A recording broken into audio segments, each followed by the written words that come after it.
Bismillahirrahmanirrahim. Assalamualaikum warahmatullahi wabarakatuh.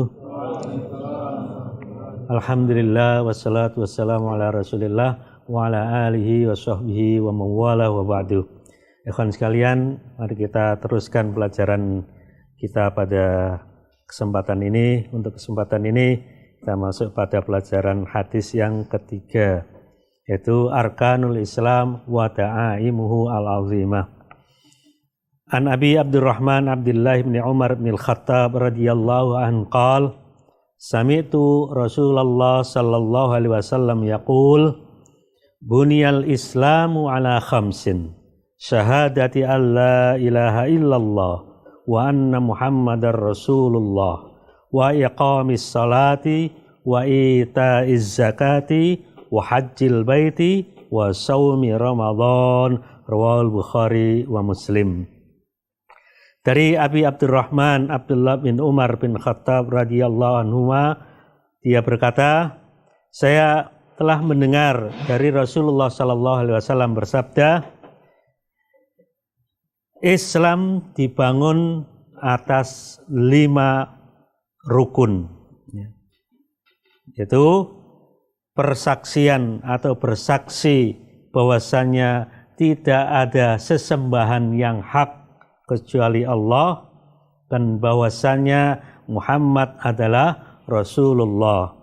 Kemudian mendirikan sholat, kemudian mengeluarkan zakat, yang selanjutnya adalah berhaji ke Baitullah, dan selanjutnya adalah puasa bulan Ramadan.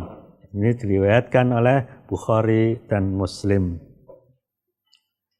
Ada sedikit perbedaan, meskipun ini adalah pelengkapnya. Hadis yang ketiga ini adalah pelengkap dari hadis Jibril yang nomor 2.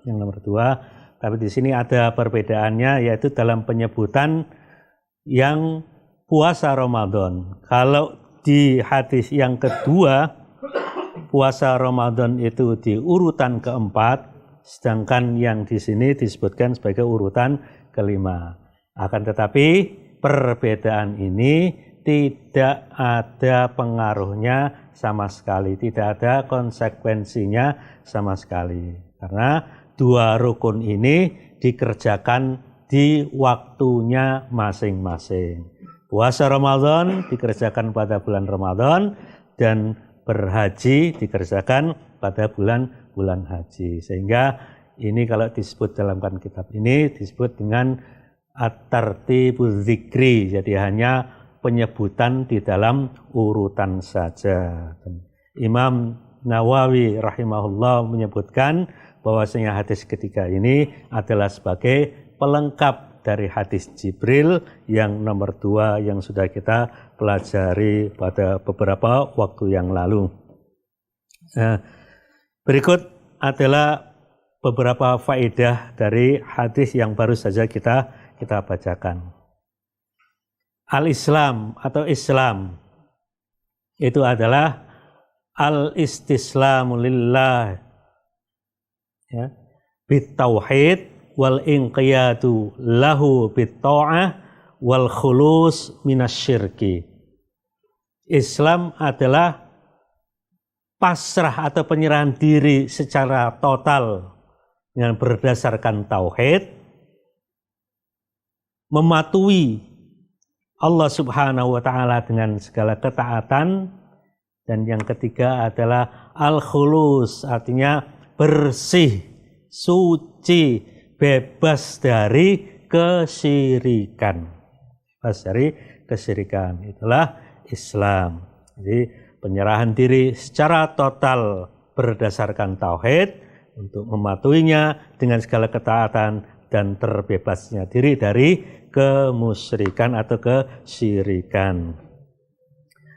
Hadis ini juga menjelaskan dengan jelas bagaimana rukun Islam ini dijelaskan. Mulai dari syahadatain, kemudian mendirikan sholat, mengeluarkan zakat, berhaji ke Baitullah, dan puasa Ramadan. Dalam hadis ini juga disebutkan Islam dianalogkan seperti bangunan. Bangunan tidak akan berdiri dengan kokoh kecuali dengan struktur atau rukun yang baik, rukun yang benar.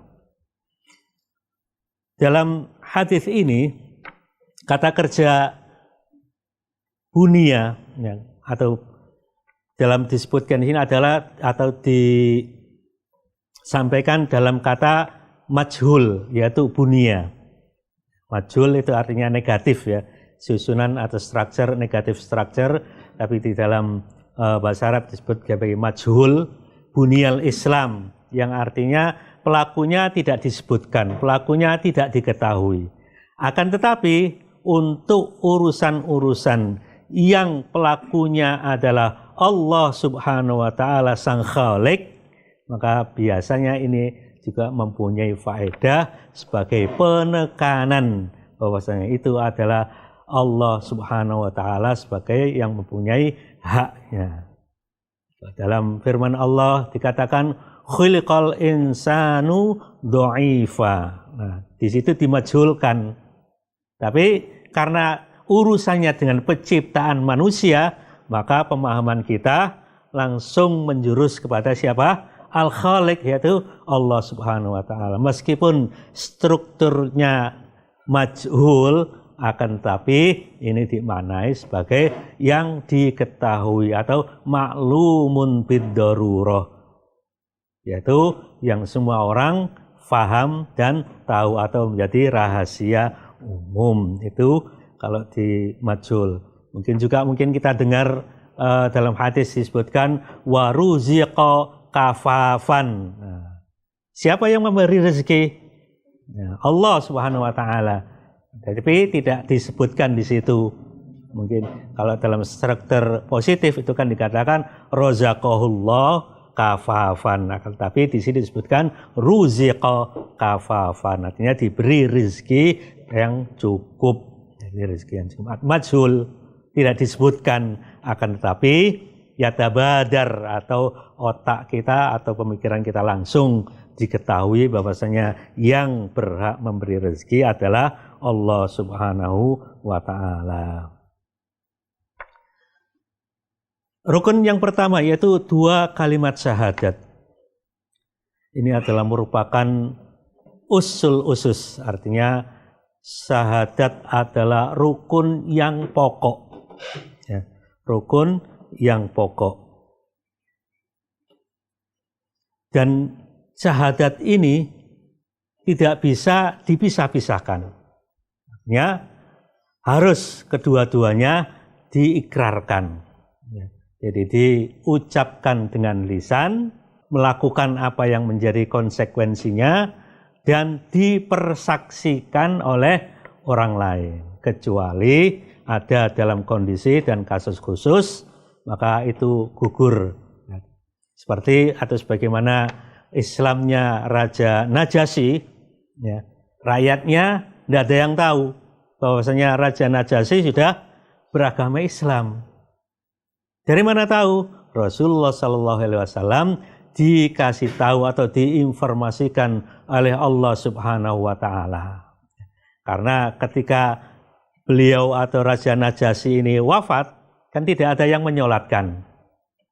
Maka keluarlah perintah untuk mensolati atau sholat ghaib untuk Raja Najasyi. Karena tahu rakyatnya tidak ada yang menyolati, maka di sini Rasulullah memerintahkan para sahabat untuk mensolat ghaibkan karena dia adalah Muslim.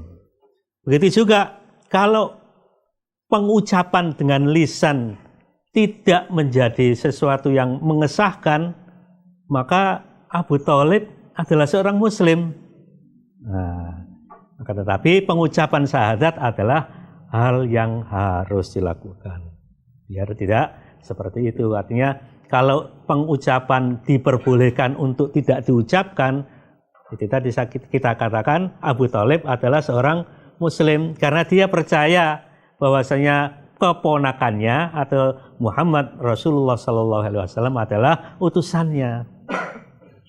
Percaya satu yaitu untuk syahadat Rasul, tetapi tidak percaya dengan syahadat tauhid. Artinya kaumnya atau agama bapaknya lah yang mencegahnya dari mengucapkan atau mengikrarkan dua kalimat syahadat. Syahadat tauhid atau syahadat la ilaha illallah menjelaskan atau mengikrarkan bahwasanya tidak ada sesembahan yang lain kecuali Allah Subhanahu wa Ta'ala, dan mengingkari sesembahan-sesembahan yang lain yang ada di dunia ini. Konsekuensi dari syahadat tauhid adalah tidak ada sesuatu pun di dunia ini yang berhak disembah kecuali Allah Subhanahu wa Ta'ala. Sedangkan konsekuensi dari syahadat Rasul adalah seluruh ibadah yang dilakukan harus dan wajib sesuai dengan petunjuk Nabi Muhammad Sallallahu Alaihi Wasallam. Ya, kita paham dua hal di atas adalah sebagai syarat diterimanya ibadah atau amal perbuatan manusia. Yaitu pertama, ikhlas hanya kepada Allah, dan yang kedua adalah ittiba. Yang selanjutnya adalah sholat. Sholat adalah tiang agama, dan ini merupakan rukun yang terpenting setelah rukun yang pertama, yaitu dua kalimat syahadat. Yang berikutnya adalah zakat, yang adalah ibadah maliyah yang ada hubungannya dengan harta, tentunya sesuai dengan syarat dan wajibnya. Seperti kalau sudah mencapai nisab, kalau sudah haul, maka diwajibkan dia untuk mengeluarkan zakat. Allah perintahkan ini untuk para aghniyanya dan bisa dimanfaatkan oleh para fuqara atau yang lebih khusus 8 golongan. Puasa Ramadan adalah ibadah fisik.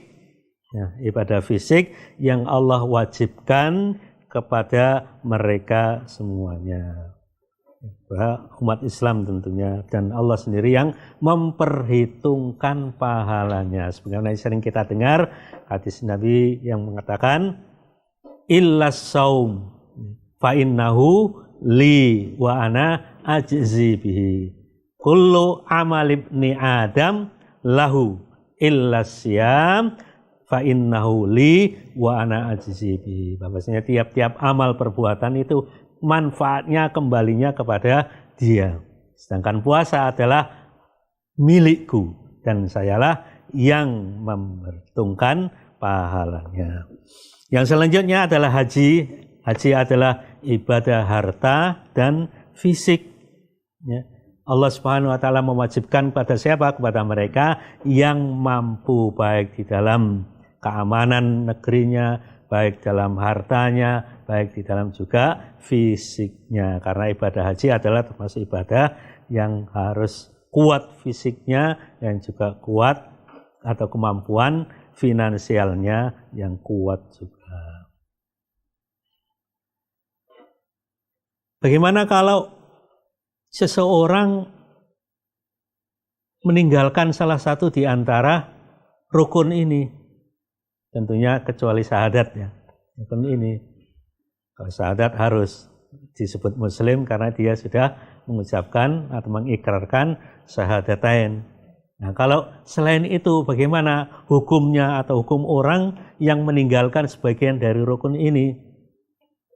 Ijma' dari para sahabat sebagaimana yang dikatakan oleh Abdullah bin Shaqiq al-Uqayli al-Basri yang wafat di tahun 108. Dia mengatakan, kana ashabu Muhammadin sallallahu alaihi wasallam la yarawna syai'an tarkahu kufrun ghairus shalah. Dia mengatakan bahwasanya ketika seseorang atau para sahabat ini berijma bahwasanya kalau meninggalkan sholat maka hukumnya kafir. Kalau yang lainnya masih disebut dengan fasik atau melakukan dosa besar.